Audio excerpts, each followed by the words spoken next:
When conversation reaches a dead end, one skill can give you endless things to say. How? Think of a conversation like playing darts. You take turns throwing stuff out there, but many people don't know how or when to reset the round. So the board slowly fills up, making it hard to add anything that wasn't said already. To reset, you switch topics, and today I'll show you 4 methods that help you find new topics and switch between them without seeming rude. It's straightforward, but I once saw a really sweet lady mess them up so badly that everyone avoided her. Before I tell you her mistake though, I'll quickly go over the 4 methods. Starting with the easiest, zooming. First, take the topic or something that was said, then either zoom out to a broader topic or zoom in to a more narrow one. See? Easy. But it is pretty limited. On the other hand, the second method can be used to switch to almost any topic. So if you're good at the get to know you phase of a relationship, but don't know what to talk about after, this will help a lot. The second method is comparison, and to do it, you take the topic or something that was said, think of something else that is similar to it in some way. Lastly, you want to make sure that other people understand the connection by using transition phrases like these. But how am I going to remember this in the middle of a conversation? What if I can't think that fast? What if I'm You can make this skill automatic from home with a simple exercise. First, you pick a person, place, or thing. If you're not sure what to start with, just use a random word generator. Then, think of 5 things that it reminds you of, and again, it can be anything. Like if you picked water bottle, you could write down plastic, a story about dumping water on your friend, or water pollution. Once you do 5, use the 5th one as your new focus and repeat.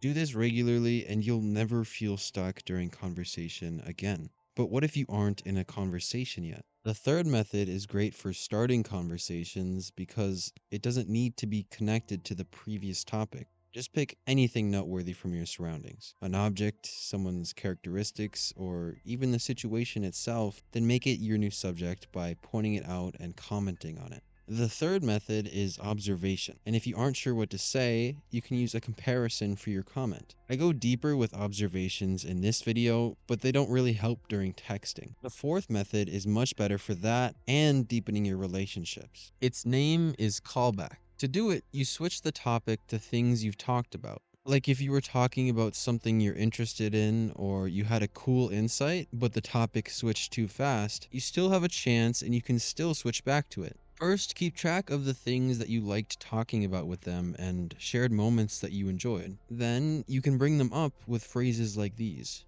But sometimes you can just bring up a topic randomly. Like if you have something cool that you want to tell your friend or a question you've been meaning to ask them, just slap in one of these phrases and get straight to it. Just make sure to only do this to start a conversation or when there's a pause, unless it's something really important. Because how would you feel if you were talking about something you love and your friend decided that they have more important things to talk about? But even if the topics are related, there's a huge mistake that you need to avoid. When I first found it, I had recently started working at a fast food restaurant, and my coworker warns me about some crazy lady that comes every morning. Then a few days later, I'm taking orders and she comes in. I didn't know it was her though. I just see this sweet old lady come in and say, "What's your name?" But after I tell her, she goes, My nephew has the same name. He's 7. When I was 7, I always rode my bike to school. I hated school. I didn't hate college, though. Do you go to college?